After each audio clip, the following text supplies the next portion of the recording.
Hello again, welcome back. We are following on from our previous video, which was very helpful about damp, humidity, mold, and condensation. And we've got Pete from Ridgewater Energy again to cover the next topic, which we've covered before. Very popular video about EPCs and energy performance. Now, just disclaimer here, Pete, we're not going to hold you to anything that you say today, because of course everything is changeable. As we've seen recently, we've had some scale back from the government and the EPC band kind of timelines. But I think this is not an if, it is a when, and we just don't know when at this point. Sure. Yeah, absolutely. Totally agree with that. Where should we start then, James, on this one? So I think really, I mean, last year the government rolled back the requirement for landlords to have their EPCs at a C band by 2025. Like I say, it's not going to be going away, that issue. What obviously what do you expect to happen, and how can homeowners best prepare for energy efficiency and raising energy efficiency standards? Yeah, you're right. I'm sure the requirement will come back, if not in a different way than it been approached before. I think there was very little detail behind that proposal around the sea, because we all understand the fact that there are rural properties that are listed, and there's different things that don't make it impossible, that make it much more difficult and expensive to try and meet that kind of rating. Yeah. And in the middle of that as well, I think possibly another hidden reason behind it is that the EPCs are going to undergo a change, well, due in April this year, but who knows whether that'll come out on time. But the EPC is going to go through several changes around the way that the reduced data standard assessment procedure, or RDSAP, is put together. It'll take into account some of the newer sort of technologies. So it'll have different sort of background calculations on heat pumps. It may actually reduce the efficacy of solar PV. So what may have achieved 14 points may only get 7 or 8 points on an EPC. Again, that'll be an important consideration if any landlords were looking at their EPC and saying, I've done everything but put solar on the roof. Is it now worth me spending $5,500 on doing that when the points aren't worth as much? Yeah. And also bring battery storage on to that as well as some of the smart heating controls. I think they're going to be more accounted for in the new version, and there are various other changes around the requirement to measure window areas and things more accurately, and all sorts of stuff.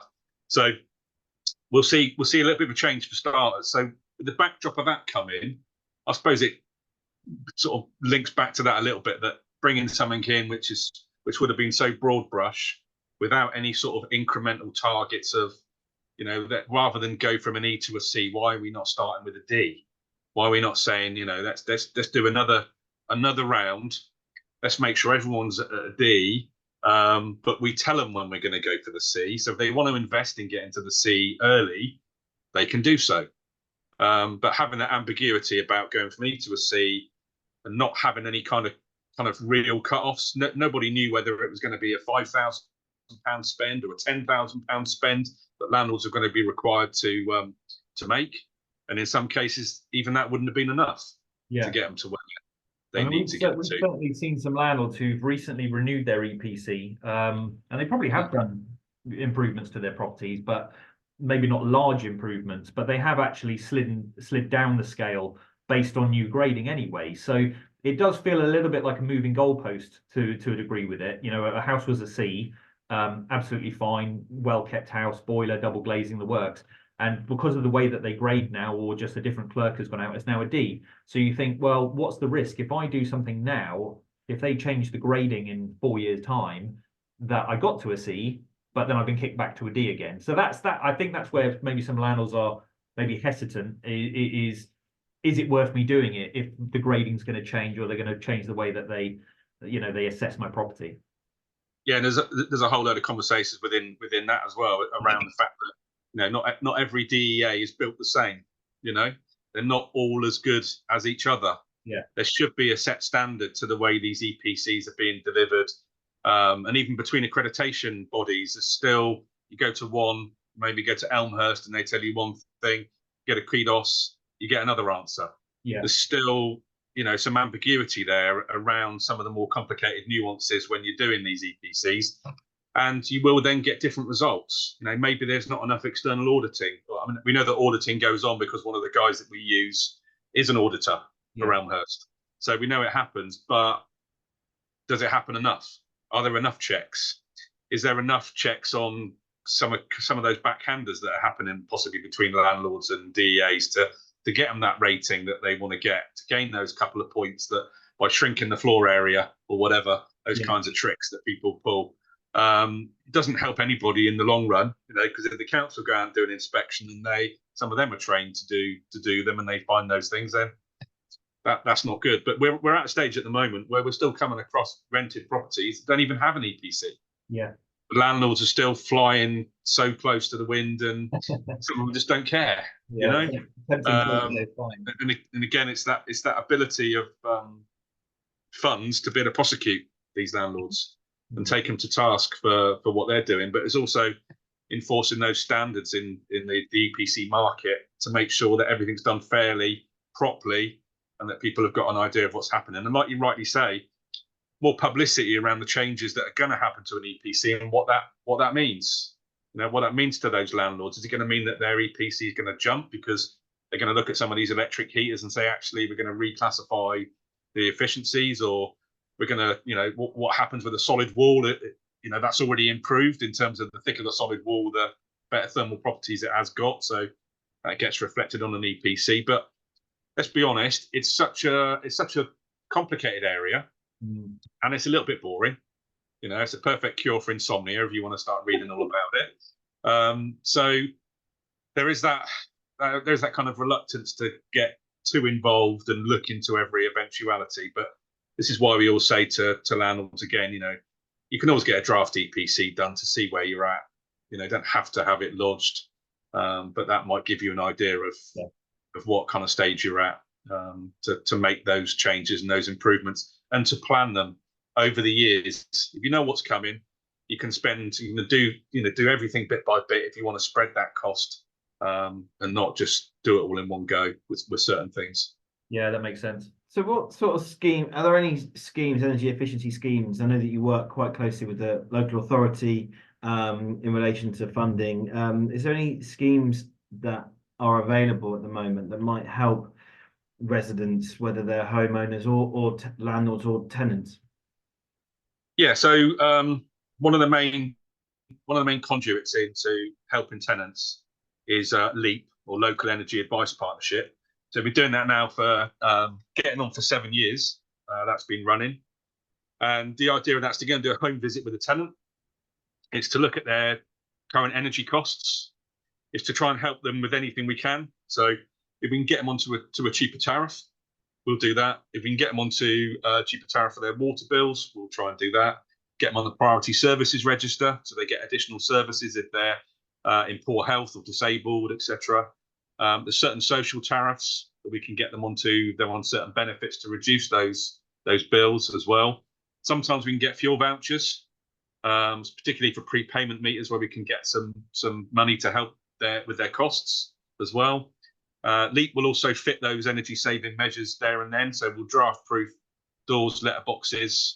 So we do some internal draft strips. So if they are living in one room to try and keep warm, we would fit one of those and maybe get them a heated blanket if we've got any stock of that, which we have at the moment under LEAP and also under the household support fund in the BCP area. So again, if they meet certain basic criteria, large families, under £31,000 household income, benefits, allowances, disabilities, other vulnerabilities, they might qualify for one of those as well. What we also do is we'll check the loft if there is one, check the walls. We'll look at the heating system. We'll help them set the heating controls so they understand, what's set for them, how to adjust it if they need to. Leave them any fact sheets and information about all those things as well. Refer to other agencies. So it might be the fire service for a safe and well visit to check smoke alarms and things like that. And just anything else that comes up that they want to be referred for. And that then allows us to look at the other grants then for any heating improvements and any insulation improvements. So that's LEAP in a nutshell. Or we also do appliances. That does apply to private tenants as long as they are responsible for the appliances, and it spells that out in the tenancy agreement. So under that, we would be doing washing machines, fridge freezers, under-counter fridges, under-counter freezers, and electric cookers.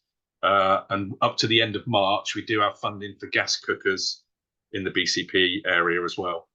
So that is outside of LEAP, but we would refer from LEAP into that scheme. So that's that. We do more on that scheme, but I'll probably leave it there.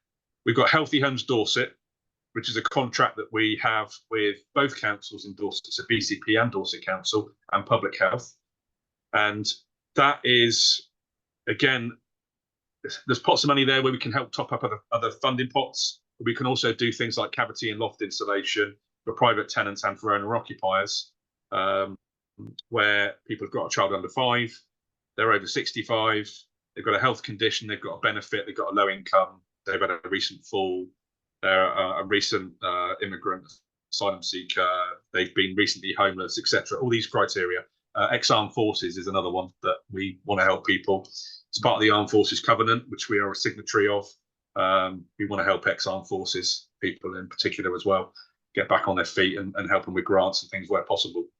So that's what we do under Healthy Homes Dorset. So it's a mixture of visits, cavity and loft insulation, sometimes funding towards boiler replacements and different things depending on funding availability as well. And again, past the end of March, we're not sure on the funding situation in BCP. We'll have to see what there is, but there's always other schemes we can lean on. So going on to the next one, we've got something called the Home Upgrade Grant at the moment in Dorset, which we are currently sending out letters to flats in the BCP area to try and sign up people who might be interested in that. That is targeting D to G rated property on EPC, people below £31,000 income on income related benefits or living in one of the lower super output areas.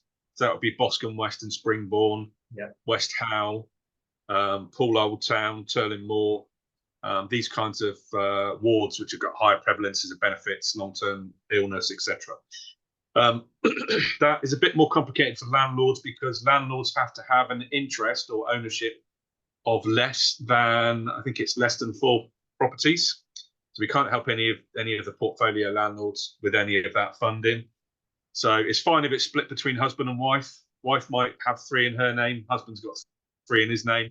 We can do that. But as soon as any individual has got an interest or a place on the board of a block of flats, that counts as an interest in.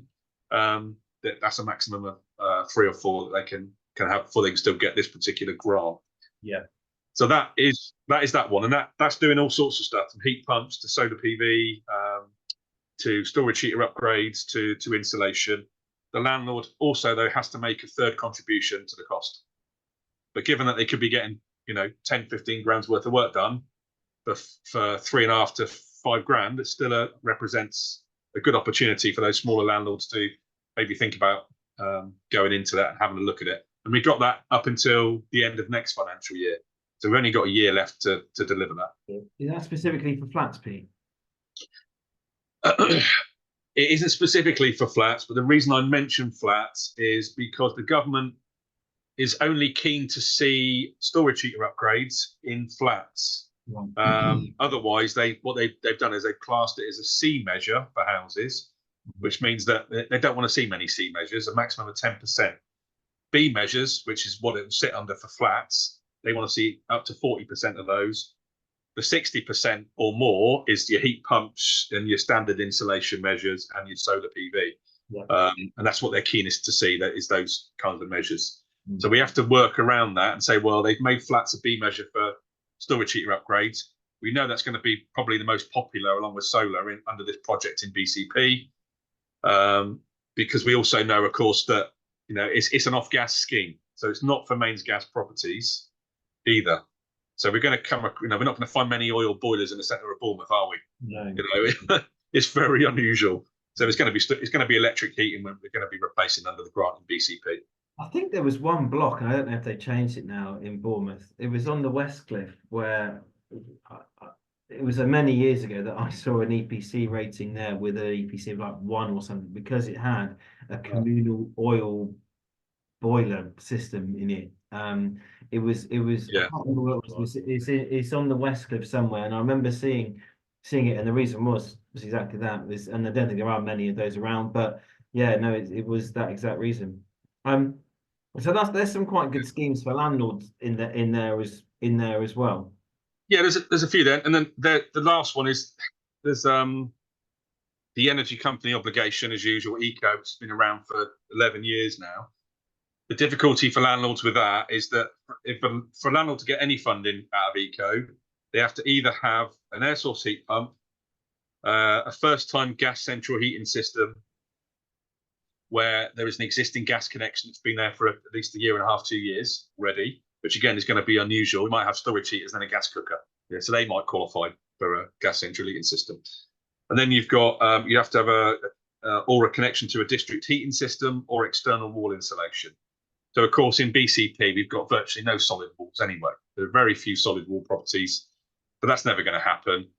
Air source heat pumps not going to be possible in most flats to do anyway, because where you're going to put it, you know, it's very difficult to start getting involved in suspending it from the wall, or if you stick it on a flat roof, you might have to replace that flat roof and then remove the heat pump and so on. District heating, well, I don't really know many blocks that still have any kind of district heating system. It's very unusual. Yeah, so there's not a lot of scope within the eco funding for that. There is something called the Great British Insulation Scheme, which so far hasn't been so great, surprise, surprise. That is a single measure scheme, and I believe that it is open to landlords to my best of my knowledge, but I'm not an expert on it at the moment.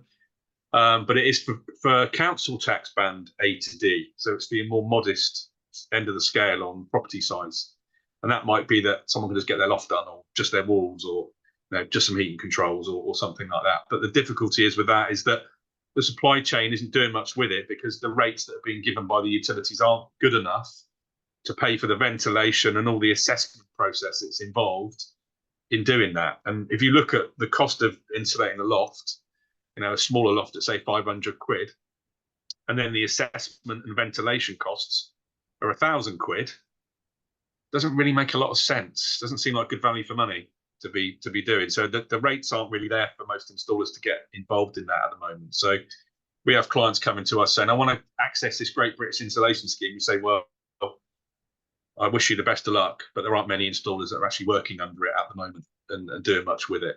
So of course I would say, come and get local advice, and equally, if you're a landlord watching this and you're based in another part of the country and you own properties in other areas, go to the council's website first, see what's going on locally, speak to whoever the local equivalent of us is in that area, find out what is out there first before you go down either of those routes.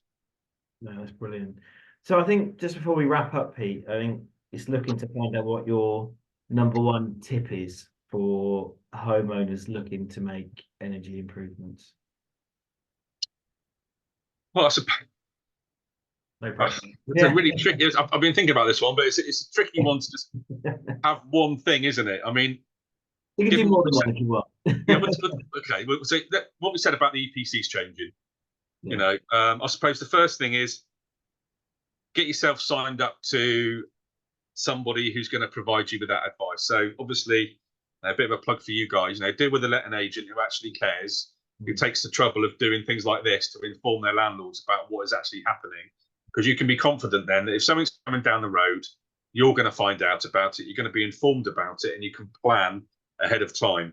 Then in light of the fact that EPCs are changing, once you know there's a route map you've got to get to a C, get that EPC draft redone under the new regime and see what your property comes out at. If it's dropped, you don't have to lodge that EPC at the moment, but at least you know the trajectory of whether it's gone up, whether it's gone down, and what you might have to do as a result of that, and what those new recommendations are.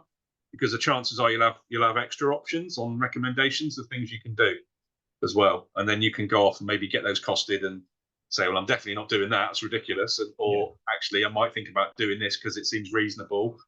seems like it would be effective for the tenants. So maybe your smart heating controls. If you've got the kind of tenants that are going to be able to work with that and understand that, and it gives you a few extra points, and that's all you need, then that might be the most cost-effective way. So, yeah, get good advice, get yourself plugged into what's happening. No, don't do an ostrich, stick your head in the sand, and make a plan ahead of time. Keep an eye on that new EPC regime and go from there. Yeah, and I think all of these investments, let's be honest, there's a hidden benefit there, and that it maintains the value of the property or increases it. So there's some of the costs outlaid now may benefit later, and certainly the opposite is true. If you don't invest now and you do need to sell the property, then it could be a detraction for buyers if they know they need to spend 10,000-15,000 to get it up to spec. So there's hidden benefits as well, I think. Yeah. Absolutely. I think we might have covered that last time about the fact that if you're doing a sale from one landlord to another on a buy-to-let basis, then they're getting hotter on the EPC ratings that you need to achieve for that. I mean, they're insisting on a lower EPC because it's lower risk. It's a lower risk lending process. So there's all those other reasons that we discussed before: the HHSRS inspections, the fitness for human habitation, condensation and damp guidance from government, and like you say, the lettability, saleability, ability to remortgage, maintaining your investment, all those reasons. There's what's not to like about all those things, and staying below the radar in terms of getting in trouble, but also increasing the value of your property. They reckon there's a 14% uplift on average when you've got an energy efficient property compared to a non-energy efficient. Yeah, obviously it's not as simple as that. It's location and everything else, but it's part of the equation. So yeah, super. Pete, thank you very much indeed for joining us again, and we'll be in touch soon, I'm sure, and we'll speak again. All right. Absolute pleasure. Yeah. Thank you. Bye bye. Bye bye.